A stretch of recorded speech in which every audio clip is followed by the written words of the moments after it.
Chapter 85, Julian Frontiera, 2. The person you are looking for is Julian Frontiera, is that right? Yes, that's right. What is your name?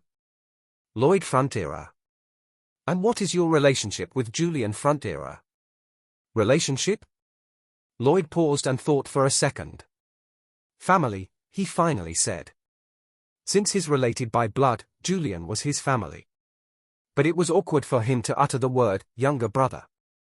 It felt strange.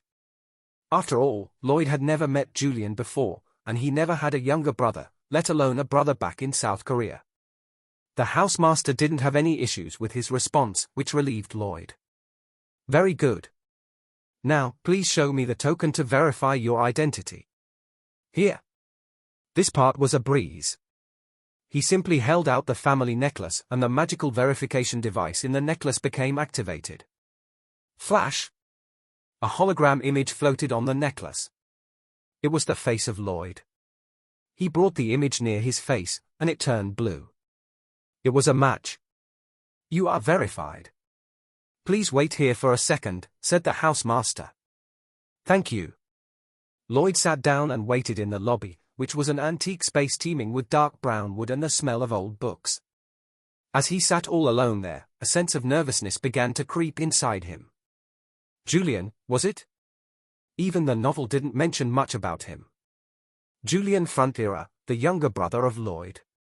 He never made any direct appearance in The Night of Blood and Iron. Instead, he was briefly mentioned around the time the Frontiera barony went up in flames. When the barony fell, he had no way to pay the tuition. Eventually, he got chased out of the academy and died on the same day it happened. A thief stabbed him with a knife in a back alley while he was looking for a place to sleep. He fought the thief to protect his mother's pendant. And he was stabbed just like that. The unpopulated area squashed any hopes of survival.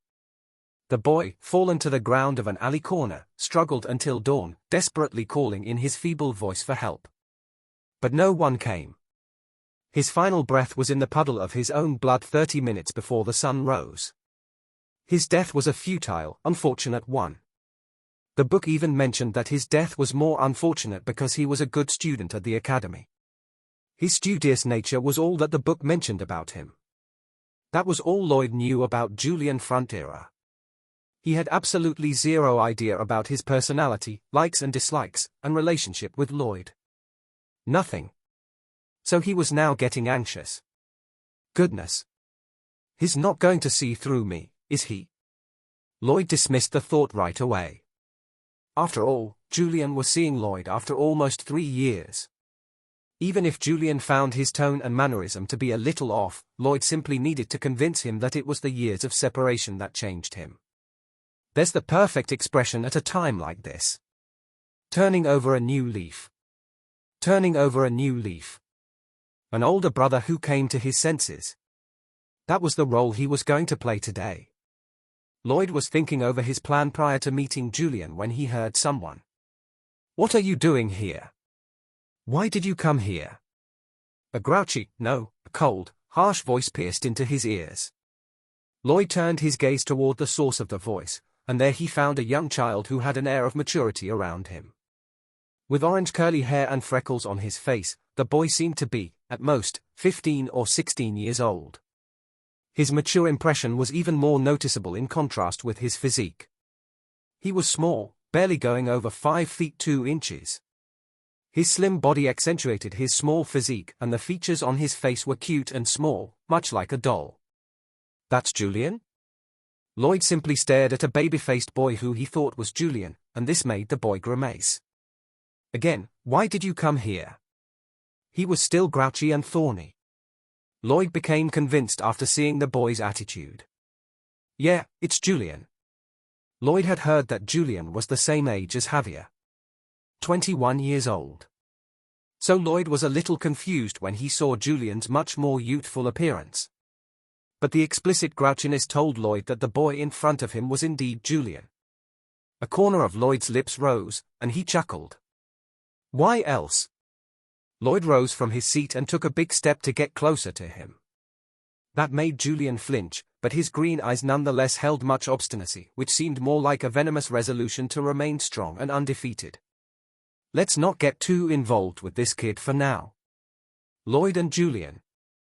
Lloyd was in the dark about their brotherhood. He didn't want to rush into Julian's life too much just yet. After all, he planned on returning to the fiefdom after building the suspension bridge anyway. The boy wasn't going to meet a tragic end like in the story, so there really was no reason for him to get too involved. So I'm just going to tell him what the Baroness hammered into my head and leave. Lloyd lifted the bundle and held it out to Julian, who was still glaring daggers at him. Here. Thwump. A considerably large bag got tossed into his small embrace. What? Ah. It looked like it was heavier than he expected as his two legs staggered as he caught the bag. Any place to eat around here? Asked Lloyd. Eat? Do you mean a meal? Asked Julian incredulously. Yeah. Why? I was instructed to have a meal with you when we met, said Lloyd coolly. Who said that? Retorted Julian. Who else? What Lloyd just suggested was one of the things the Baroness told Lloyd countless times when he departed for the royal capital. Julian seemed to have understood that somewhat even without a proper explanation.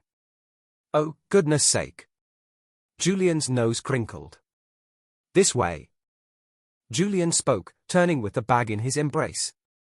He led along the hallway, where there was a cafeteria for the visitors. Located on the first floor, it was a place frequented by families and friends who came to see the students. What are you having anyway? Julian asked after getting a seat first.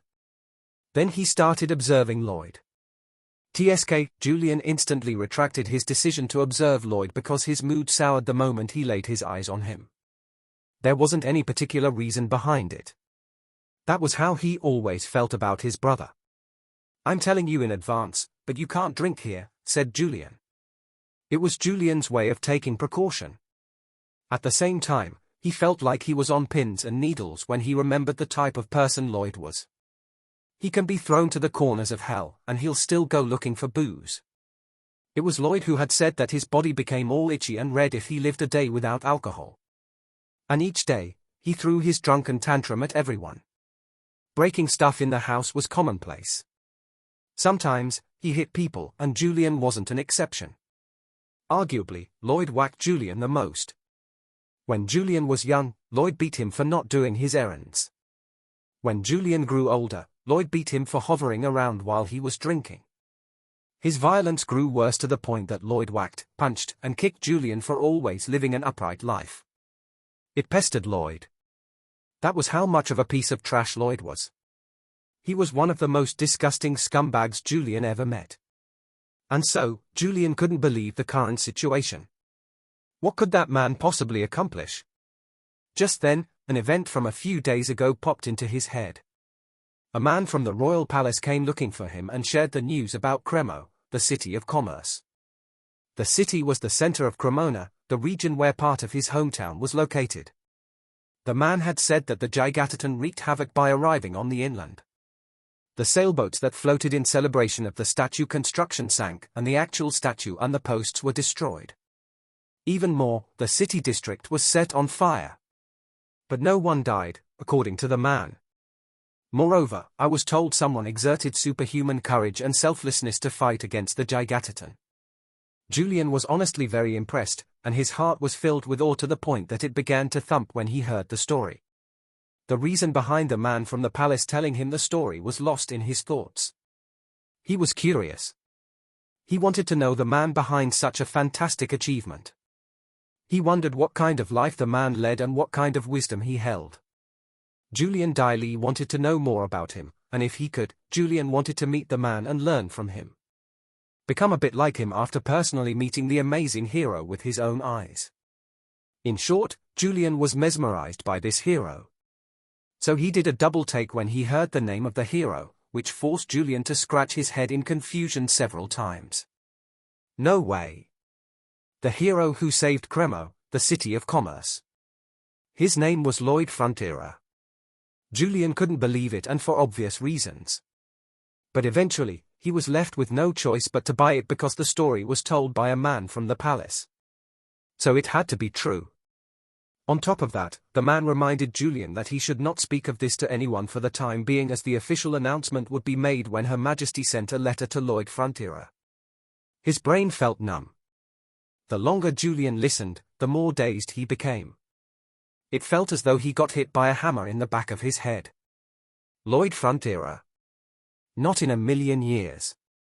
There must have been a misunderstanding, or something must have gone terribly wrong. Everyone could have gotten confused. If not, they might be enchanted or possessed by something evil. Those thoughts were what first came to Julian. There was definitely something missing here. Something distorted or misunderstood. It didn't make sense otherwise. His scumbag drunkard of a brother was the last person who could obtain such an accomplishment. He was nothing but a scum who drank every day and got in trouble. That was all he was. That's what I'd thought. Julian lifted his head and glanced across the table. Lloyd was slowly going through the menu. For some reason, he wasn't browsing the alcohol section. He was simply looking at the food selections with a serious expression. And just then, Lloyd looked up, locking gaze with Julian. "What are you looking at?" asked Lloyd. "Eh? If you want to look at it first, go ahead. I'm buying." "This restaurant is for visitors, so it's not free, is it?" asked Lloyd. "Why, yes." "Yes," muttered Julian. "Then take your pick." Tap. The way Lloyd passed the menu. The slight scoff. It all felt too distant and strange. Julian thought that Lloyd was acting odd. Julian covered his face with the menu after receiving it from Lloyd. He couldn't focus on anything that was on the menu. And he started blabbing out words without meaning to. You see, how Sir Asrahan? Javier? Yeah. What about him?" asked Lloyd. "I heard you came here with him," answered Julian. "Have you been keeping up with my news?" "Yeah." "Shoot. Why am I having this kind of conversation with that person?" Julian grasped the menu. Lloyd Frontiera is not ordering booze. But he always cursed and lashed out at me every time we had a conversation that was longer than 10 words. Since the situation was terribly strange, awkward, alienating, far-flung, severing, and shocking, Julian even let his mind come up with an eerie possibility that the man in front of him might not be his real brother. In short, he was a bit befuddled. But Lloyd was completely ignorant to what was going on inside Julian. He simply spoke, his tone dripping with much more humanness. "Well, one thing led to another, and then we're here. Don't mind us too much," assured Lloyd. "Okay. Oh, did you want to see Javier?" "Eh?" "Yeah, a little." "Are you upset that I didn't bring him?" asked Lloyd. "Not to that extent." "Then, good. He actually wanted to tag along, but I stopped him." "You stopped him?" "Yeah. It gets really rowdy when he's around. He attracts people's attention," said Lloyd. "Why, yes, you're right. He's handsome and cool. Anyway, that's why I stopped him. He was being stubborn about it, so I told him that I wouldn't sing a lullaby to him anymore. That shut him up right away." "A lullaby?" "Don't worry about it. Anyway, Lloyd, who was talking very well, suddenly stopped talking and turned serious. This made Julian flinch. Finally, Lloyd opened his mouth and asked, "Have you decided what to eat?" "Huh?" Julian's voice was raised a pitch. "What are you getting so surprised for?" "I'm asking if you have decided." "The menu." "Oh, yes. This one," Julian said. "Get something more expensive." "It's all right." "Really," Julian assured. "If you've chosen what to eat, put down the menu." Julian wanted to keep his face covered like this. Lloyd's behavior was making him feel unbearably awkward and uncomfortable. He bit his bottom lip, hanging his head down. "Ha! This is nuts." It had been a long while since Julian met Lloyd. It was an unexpected meeting as well. When the housemaster informed him that his older brother was here, Julian wondered if he had heard it right. And on the way down here, he even made a stern resolution to not get distracted and swayed by Lloyd like in the past. That was why he had acted in such a grouchy manner. He treated Lloyd with as much sharpness as he could muster. Otherwise, that man would either hit him or throw an ugly fit, Julian expected. I planned to call the housemaster if that happened. The housemaster would have the authority to kick Lloyd out. He wanted to keep the meeting with Lloyd as short and brief as possible.